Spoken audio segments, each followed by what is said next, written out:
right, we are live again. Hope everybody had a good Monday. Hope y'all had a good Monday. So we're gonna get straight into it tonight. We're gonna be talking about Khazaria. Um, I've heard that topic come up several times over the last couple years. People are starting to question world jewelry, and of course, Khazaria is always going to come up as a topic of discussion. All right, let me check my volume real quick, guys. I always do that, and then we'll go ahead and get started. Up several times. All right, we're good to go. All right, so yeah, a couple things I want to kind of start with before we look into it. Now, I've known about the KHAZARS for well over 10 years. There's a popular book that was published, I think back in the late 70s, called The 13th Tribe by a man named Arthur Kessler, who is Jewish himself. And he took a lot of pushback for putting out that information about the kingdom of Khazaria. He put a very detailed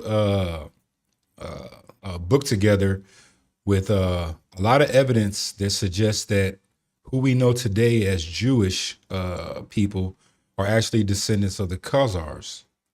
Okay.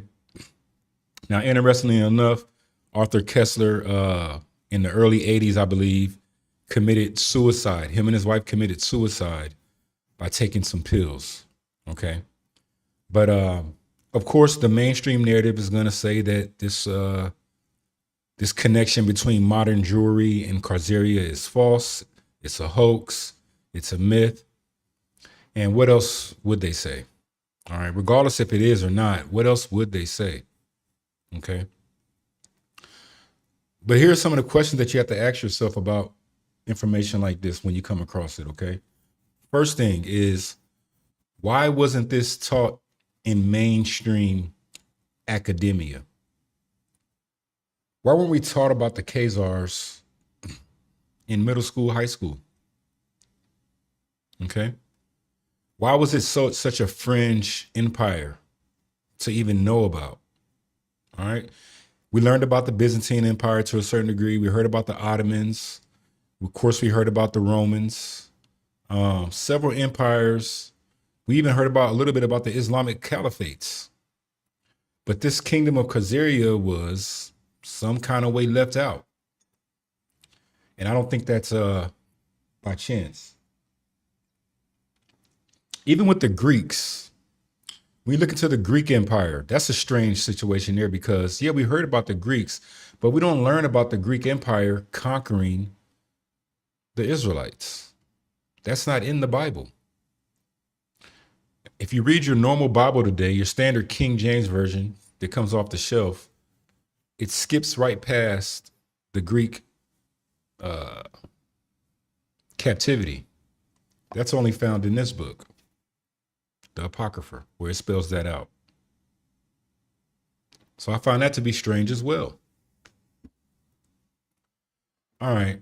So this is the map here of Khazaria, of what was ancient Khazaria. Now, listen, guys, I'm not an quote unquote details orientated guy. I'm more of a gut feeling type guy. I'm more of a hunch, the spirit. All right. So if you're looking for some academic reasoning and all that stuff that just leaves room for lies and things like that, this is the wrong channel. This is the wrong episode for you. All right. We're going to take an overview of the Khazarian Empire. An overview. Okay. God level looking down at it. All right. So as you can see, like I said, I've known about this empire for years. Off the top of the head, I know that it was an empire that gained its prominence, particularly in the Dark Ages.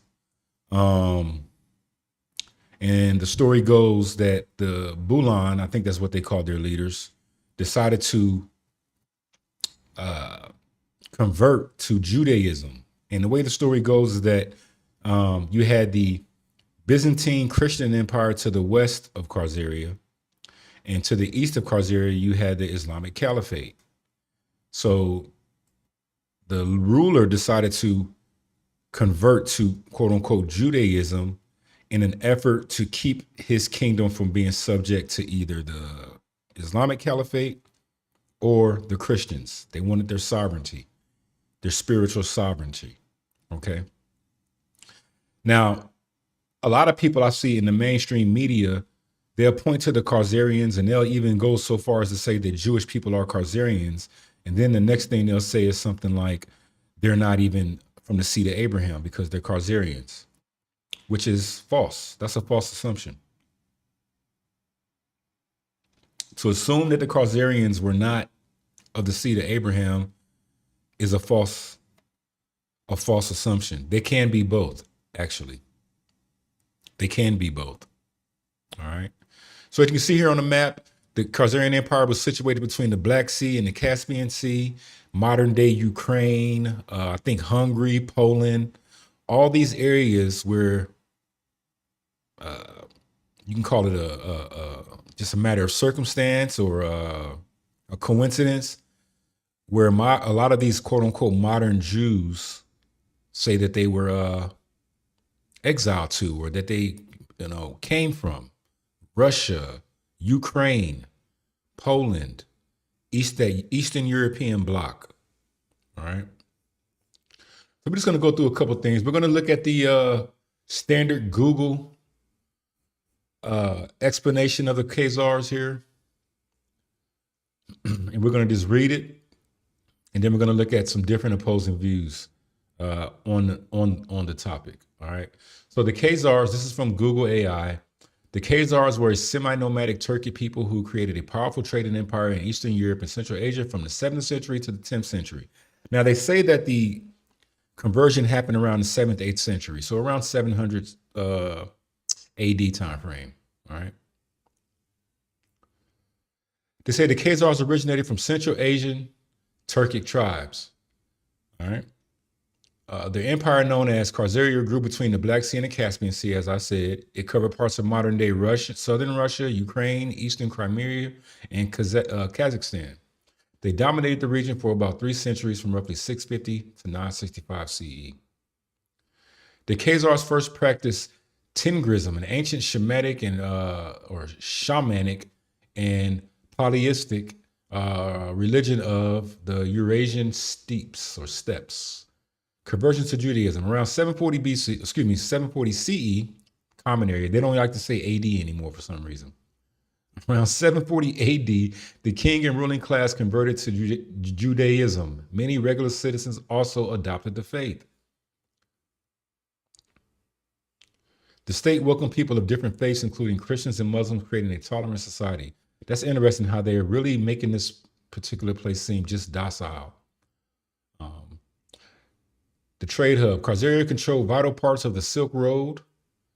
They traded goods between China, the Islamic world, and the Byzantine Empire. Like I said before, they were that buffer between the Islamic Empire and the Christian Byzantine Empire. Here goes the part right here where they have to always throw in that bit of see, this is that make you feel good ending to the summary, right? If anyone did look into this particular tribe here, or not this tribe, but this empire, they would need something to make them sleep better at night. And this is that particular part of the summary. This is the make you sleep good at night part. The empire fell around 965 AD after attacks by Kievan Rus and internal conflicts. Here goes. The KHAZAR hypothesis. Some fringe theories claim that modern Eastern European Jews descend from the KHAZARS rather than ancient Israelites. Here we go again. Scientific consensus. Historians and geneticists have largely debunked this idea due to a lack of historical and genetic evidence.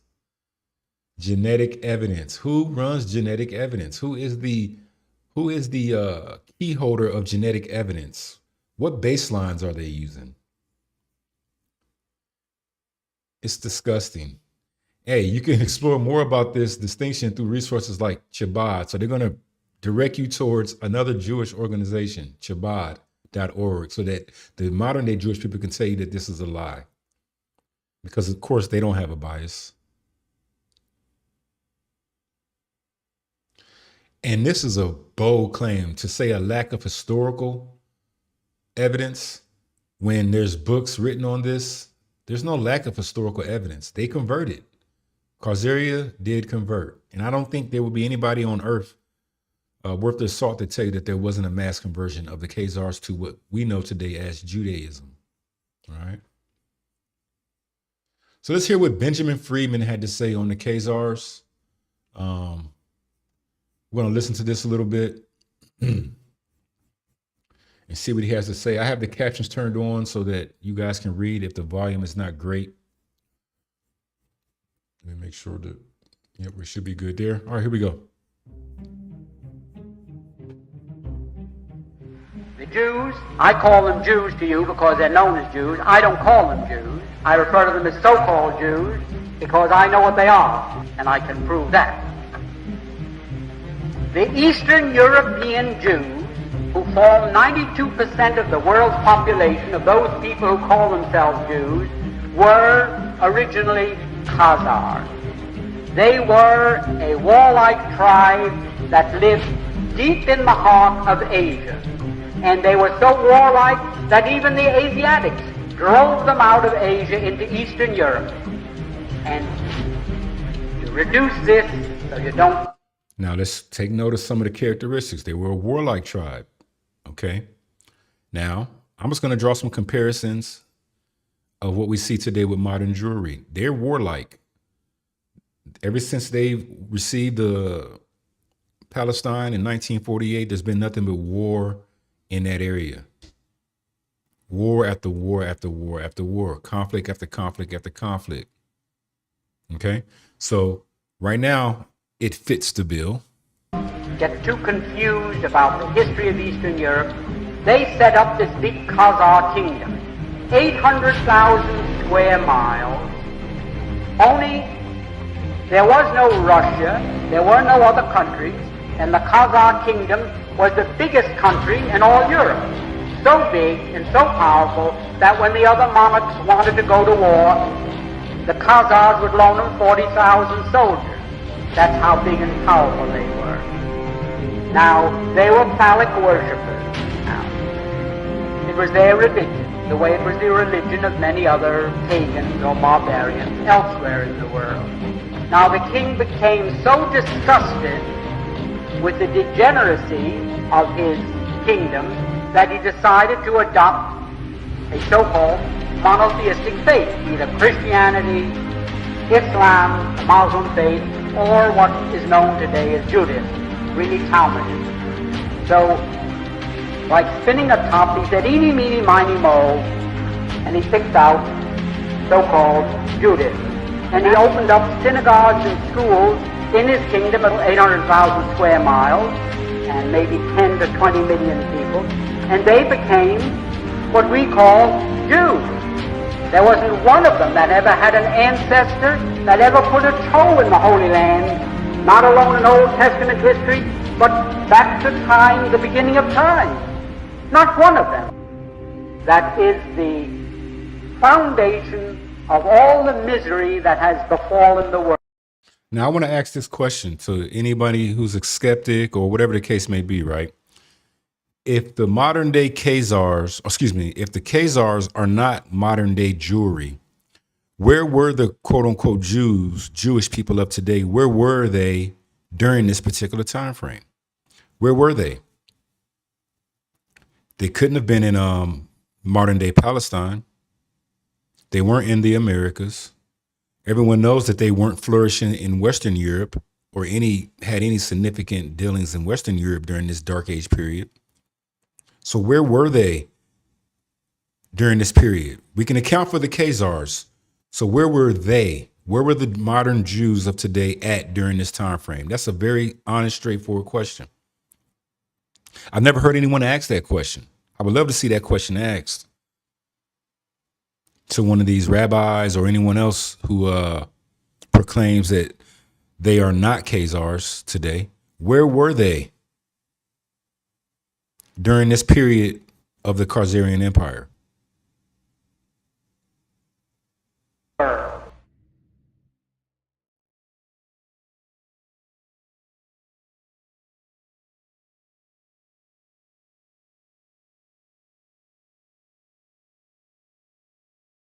All right, so we'll leave it there. We're not going to get into that.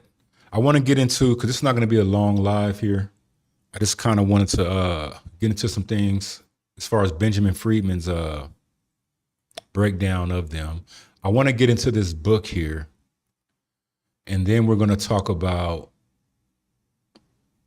why or how it's possible that even though they are KHAZARS, even though many people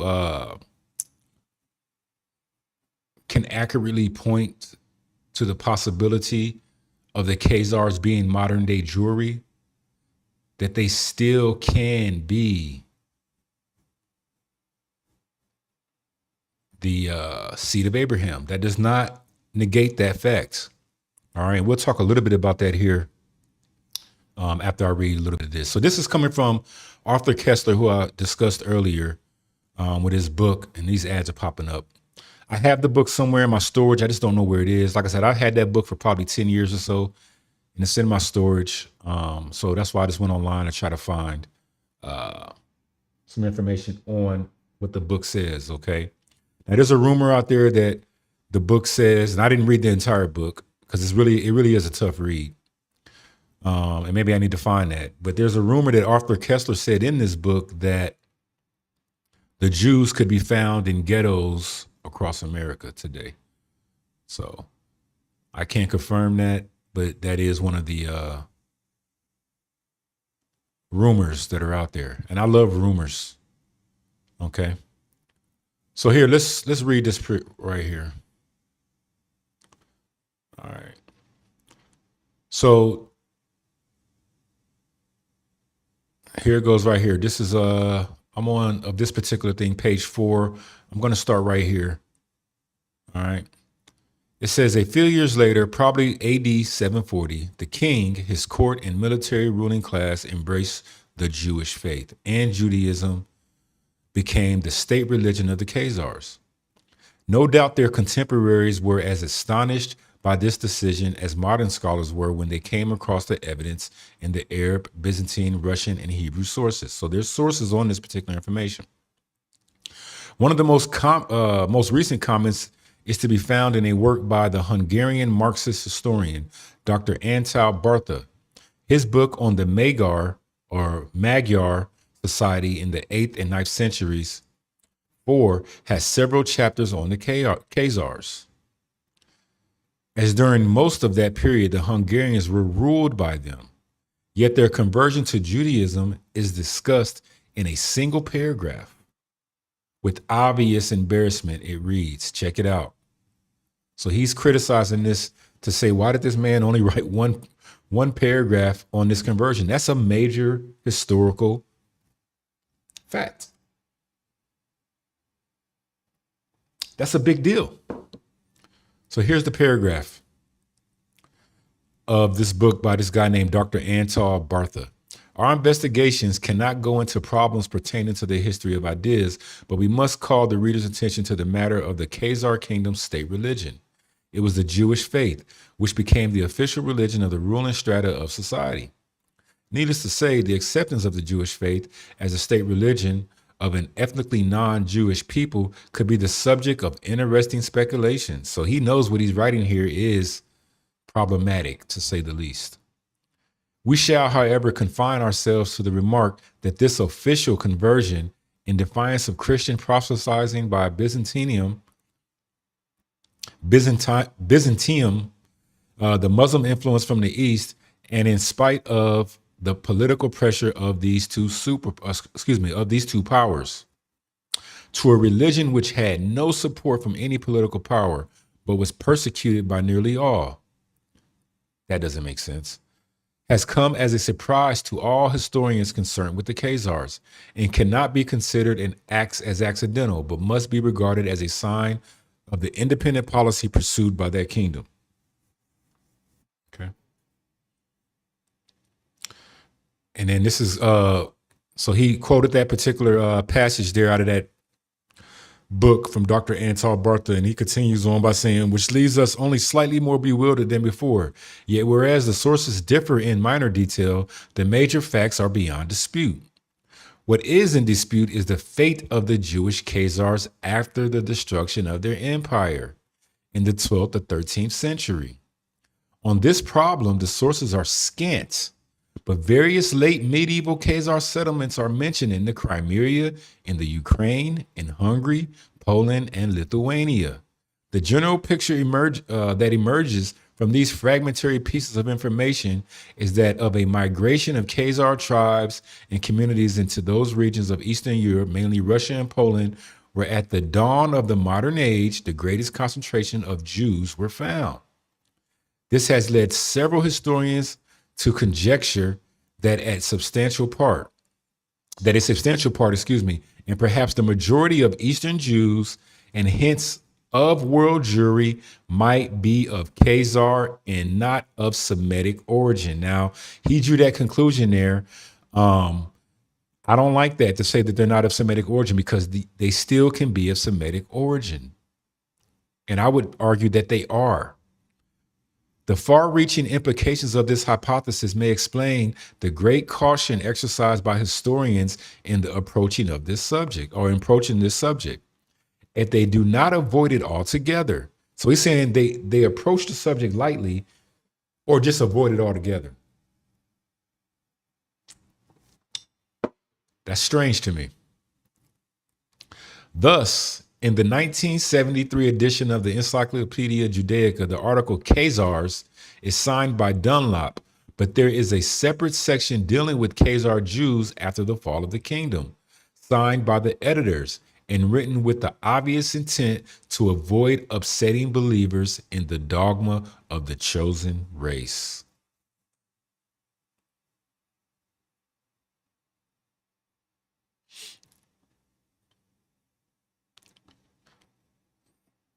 So that's very interesting. Very interesting there. Now, let's look biblically at a few things here, right? And I've talked about this before, but I love discussing this. As many times as I can put this out in the algorithm, I will. No matter how many views I get or don't get, it's in the algorithm. One day somebody will see it. So we talked about, what you have to understand is that the Greeks conquered Israel as well. And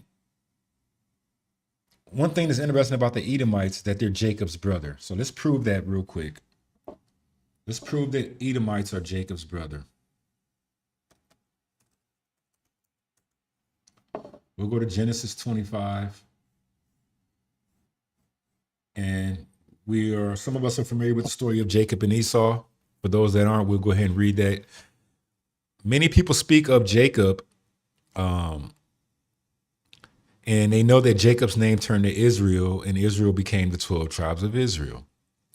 But what's not popularly not commonly spoken of is the fact that he had a fraternal twin brother. Jacob had a fraternal twin brother named Edom or Esau, and Esau hated Jacob. Due to certain circumstances, he hated his brother Jacob. And all throughout the biblical history and the biblical narrative, you'll see that whenever, in most cases, that Israel was being subdued or attacked by an outside nation, Edom always helped or played a significant role in that destruction. Always. Well, not always, most times. Okay? The two most significant times and I would say three destructive times was with the Babylonians. Okay? Where you have your Babylonian Talmud. During the Greek occupation, the Edomites played a substantial role in that. And of course, with the Romans, because Herod the Great was an Edomite. Okay. So here's the story of Jacob and Esau. We're going to start at Genesis 25 and 30. And Esau said to Jacob, "Feed me, I pray thee, with that same red pottage, for I am faint." Here, let's start from here.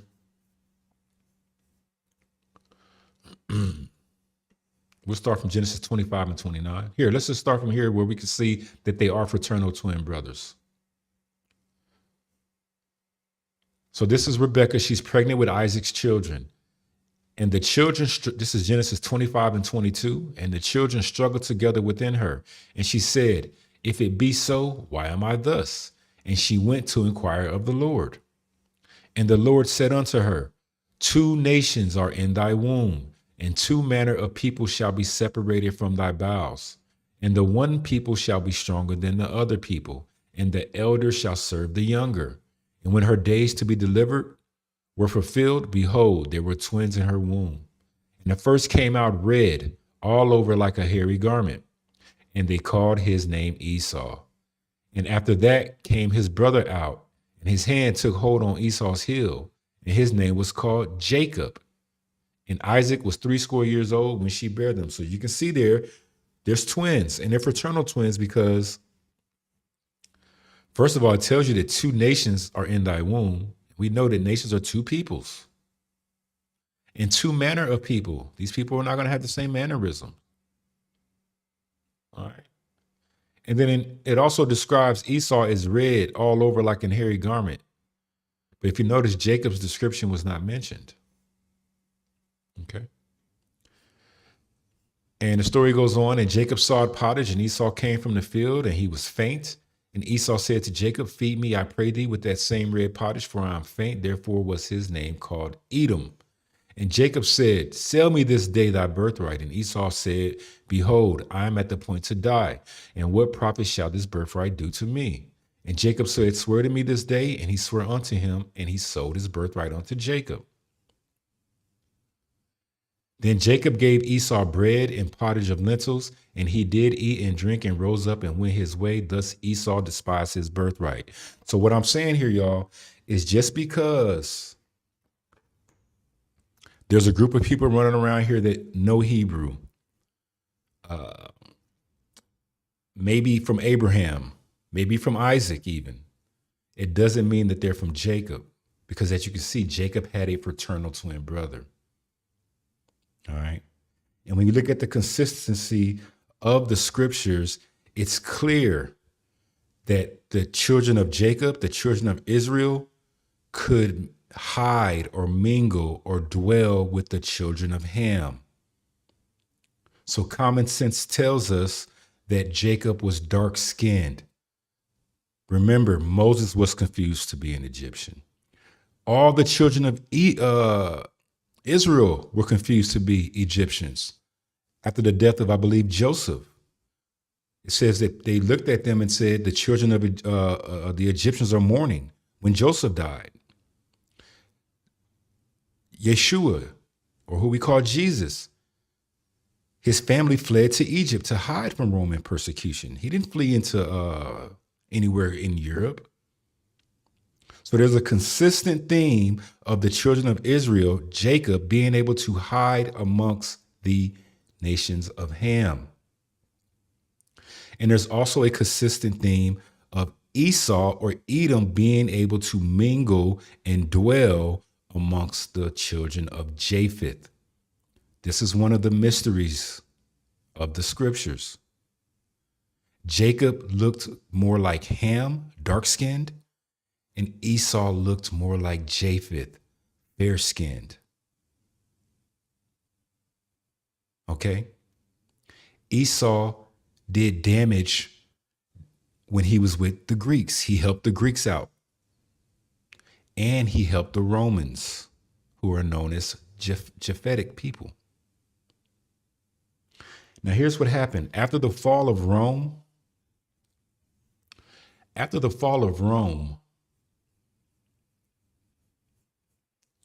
many of the Roman elite and Edomites who were part of the elite ruling class fled into this land here. They finally migrated into this area here and reconstituted their kingdom under the idea of Khazaria. Now, keep in mind, Esau already knew the customs of Jacob due to conversions prior and due to him being the administrative head of Judea under the Roman authority. So the idea of Torah and the Tanakh and the prophets and the customs and the language and everything, they were well aware because they were brothers. Okay? They were brothers. And after Khazaria slowly dissolved, they slowly migrated east and west at the end, primarily of the Dark Ages. If you haven't noticed, what we know is modern day Jewry. Did you notice that if you notice any rabbi or anybody who speaks about quote unquote anti-Semitism, they highlight the persecution of the Jewish people during particularly the Dark Ages. You will hear that all the time. Okay? That's during this time frame. But as the Dark Ages ended and we became we moved forward towards this idea of the Renaissance and the Age of Enlightenment, Jewish influence rose. Right? It rose. And simultaneously, as this Enlightenment period, this Renaissance, this New World discovery took place, if you notice, certain others were conquered and stripped of an identity. Other groups were targeted and stripped of their identity and their kingdoms and their lands. And once that happened, boom, you pop up and you have something called Jewish. So the Khazarians are the modern day Jewish people, and they are Esau, and they are from Shem. They are Shemitic. They absolutely are Shemitic. Okay? So I don't know if I have anything else on this. I wanted to read that there. Let's read the first part of this Arthur Kessler thing. I think this is interesting too. This is also from his book, The 13th Tribe, the Khazar Empire and Its Heritage. Now, see, the story is that Arthur Kessler wrote this book because he wanted to end anti-Semitism. This is what they say. They say that he wanted to end the idea of anti-Semitism by proving that modern Jewry was not from Shem, that they weren't the original Israelites. So in his mind, if they weren't the Israelites, people would stop hating them. But he opened up a can of worms by doing this, okay? So this book traces the history of the ancient Khazar Empire, a major but almost forgotten power in Eastern Europe, which in the Dark Ages, became converted to Judaism. Khazaria was finally wiped out by the forces of Genghis Khan, but evidence indicates that the Khazars themselves migrated to Poland and formed the cradle of Western Jewry. It makes perfect sense. The Khazars' sway extended from the Black Sea to the Caspian, from the Caucasus to the Volga, and they were instrumental in stopping the Muslim onslaught against Byzantium. The eastern jaw of this gigantic pincer movement in the West swept across northern Africa into Spain. In the second part of this book, The Heritage, Mr. Kessler speculates about the ultimate fate of the Khazars and their impact on the racial composition and social heritage of modern Jewry. He produces a large body of meticulously detailed research in support of a theory that sounds all the more convincing for the restraint with which it is advanced. So he's saying, even though he's trying to be careful about what he's saying, it's very convincing still. Yet, should this theory be confirmed, the term anti-Semitism would become void of meaning, since, as Mr. Kessler writes, it is based on a misapprehension shared by both the killers and their victims. The story of the Khazar Empire, as it slowly emerges from the past, begins to look like the most cruel hoax which history has ever perpetrated. So like I said, he thought by confirming or proving that the modern Jewry was not Israel, that people would say, oh, we messed up. You guys are not the Jews. So anti-Semitism will end. People will stop hating us. But he opened up a whole different conversation. And like I said, he committed suicide in the early 80s.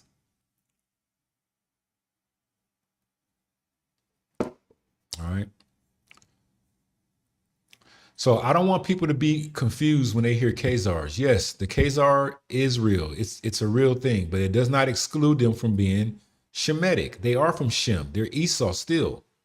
Because after the Roman Empire fell, Esau and many of the Roman elite reconstituted a kingdom in Khazaria. And I'm going to show you and prove one more time about Herod being an Edomite, which proves that Esau knew the customs and he played a vital role in the Israelite struggle.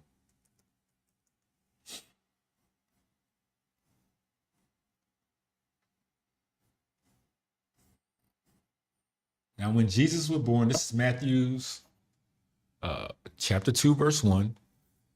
Now, when Yeshua was born in Bethlehem of Judea, in the days of Herod the king, behold, there came wise men from the east to Jerusalem.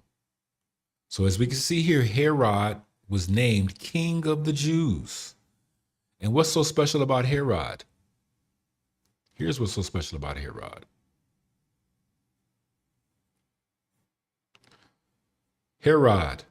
This is from the Strong's Concordance. If you click on that, if you click on Strong's, just to help everybody out, typically it'll give you well, not typically, and every time it'll give you it'll give you more detail about that particular word. As you can see, every word here, this is in the Greek, has a letter by it or a numbering system where they actually catalog each word in the Bible. So if you want to learn about Herod, you can click on that. If you want to hear king, you can find every instance where this word king is used in the Greek and how it's used, okay? So if it's a G, like this word for Herod is G2264. If you're looking at a Hebrew word, it'd be H1234. And this all depends on if it's G, it's from the Greek. If it's H, it's Hebrew, okay? So this is Herod, Strong's G2264 for Herod. Let's learn about Herod. And I'm going to show you that he was an Edomite. Herod, the name of a royal family that flourished among the Jews in the times of Christ and the apostles. Herod the Great was the son of Antipater of Idumea. Herod the Great was the son of Antipater of Idumea. Now here's another thing. See, a lot of times people get crossed up with the words. Idumea is the Greek variation for Edom or Edomites. It's the same word. Idumea and Edom are the same. Edom is more of the Hebrew variation, or Edom, however you want to say it. The English, the Hebrew way to say it.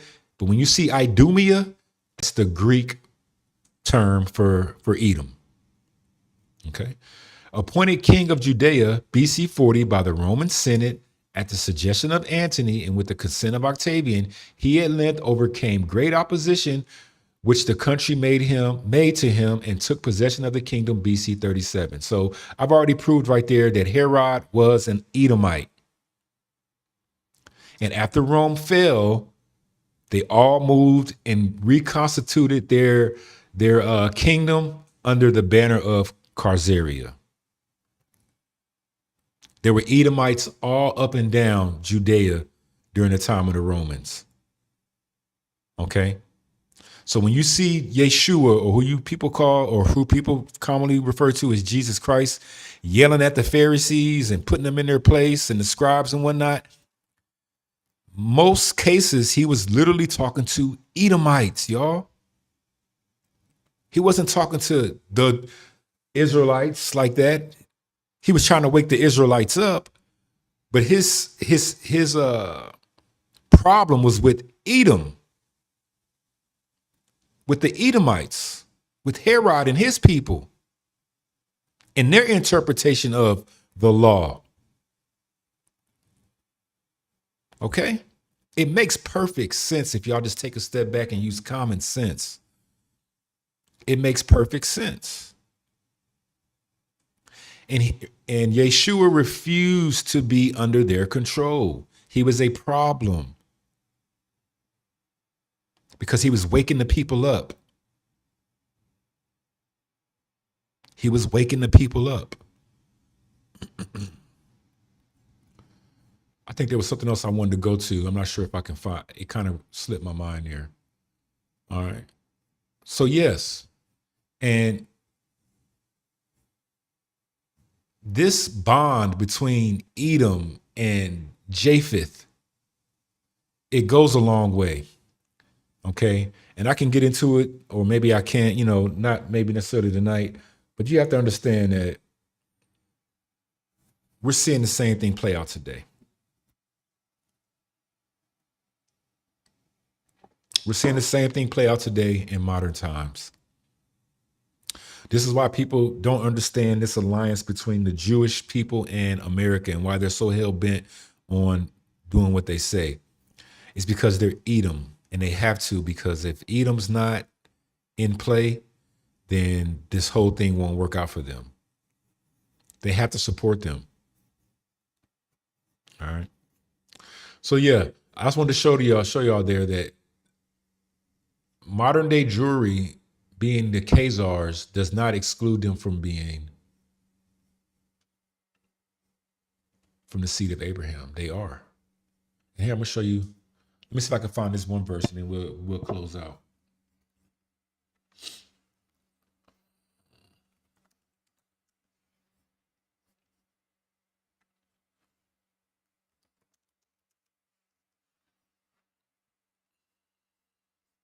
Y'all work with me.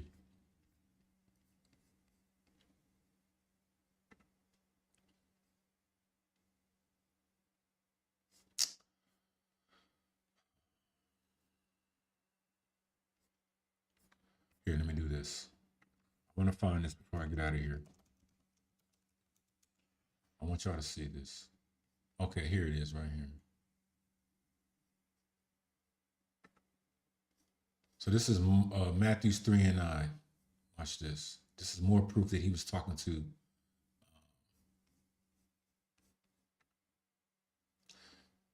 that the Edomites were there, and they are from Abraham. So we'll start from 3:1. This is Matthew 3:1. In those days came John the Baptist preaching in the wilderness of Judea, saying, repent ye, for the kingdom of heaven is at hand. For this is he that was spoken of by the prophet Isaiah, which is Isaiah, I believe, saying, the voice of one crying in the wilderness, prepare ye the way of the Lord, make his path straight. And the same John had his raiment of camel's hair and a leathern girdle about his loins, and his meat was locust and wild honey. Then went out to him Jerusalem and all Judea and all the region round about Jordan. Check this out. And where he baptized of him in Jordan, confessing their sins. Now watch this. This is key. But when he saw many of the Pharisees and Sadducees come to his baptism, he said unto them, O generation of vipers, this is John the Baptist, O generation of vipers, who hath warned you to flee from the wrath to come? Bring forth therefore fruits meet for repentance. And watch what he tells them. And think not to say within yourselves, we have Abraham to our father. For I say unto you that God is able of these stones to raise up children unto Abraham. He says, don't think this is because Abraham is your father, that you can say you could go back to Abraham, that means something, because it doesn't. Okay? They're not the children of Jacob, though. And you will see some of the same language and conversations being used today when it comes to Jewishness. They always use that term, the seed of Abraham. Even that Tucker Carlson interview with Mike Huckabee, they kept sticking on this whole idea of Abraham's seed, which is deceptive because Edom is Abraham's seed. So you're not saying anything there. Are they Jacob's seed? No.